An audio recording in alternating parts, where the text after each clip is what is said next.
tout ce qui est cartésien, logique, n'aboutit pas nécessairement à une vérité. Sinon, comment m'expliquer que certaines femmes avaient été déclarées incapables d'enfanter parce que ménopausées, mais qui finalement ont pris des grossesses juste parce que certaines personnes ont prié et ont déclaré des paroles sur les vies.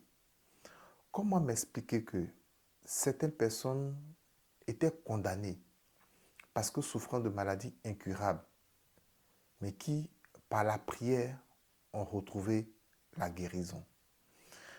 Comment expliquer que Pierre, à un moment propice, c'est-à-dire durant toute la nuit, à un endroit idéal, c'est-à-dire loin des berges, n'a pas pu obtenir le moindre poisson et que c'est sous l'ordre du Seigneur, dans un lieu inapproprié, très proche de la berge et à un temps inapproprié, donc en plein jour, a réalisé la pêche la plus miraculeuse de toute sa carrière.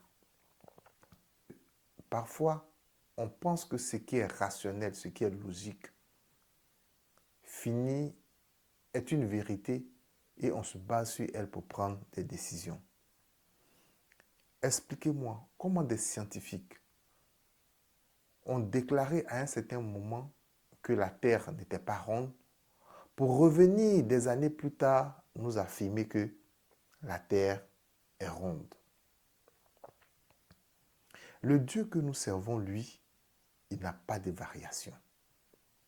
Il est le même hier, aujourd'hui et éternellement. Ses propos ne varient point. C'est la raison pour laquelle chaque fois que Dieu va te pousser à poser un acte, même si cela ne paraît pas logique, ou même si les gens vont se moquer de toi parce que c'est un acte qui leur paraît insensé, toi, il faut obéir. Parce que derrière cette obéissance-là se cache une porte d'entrée dans ton succès. Je peux les comprendre, ceux qui, lorsque nous chrétiens posons des actes qui leur paraissent illogiques, peuvent rire ou bien peuvent nous trouver insensés. Moi, je peux les comprendre. Mais ce qu'ils oublient, c'est que Dieu différencie le monde et son royaume. Le monde a des valeurs, a un certain nombre de principes. Et le royaume de Dieu a aussi ses principes.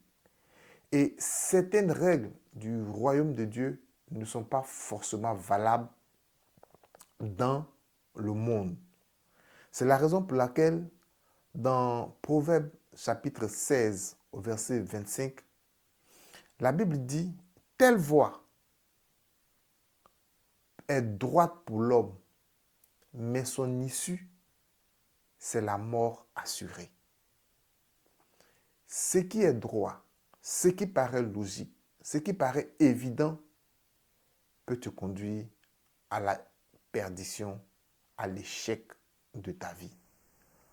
Crois en Dieu, obéis au Seigneur et tu entreras dans un succès total à chaque étape de ta vie.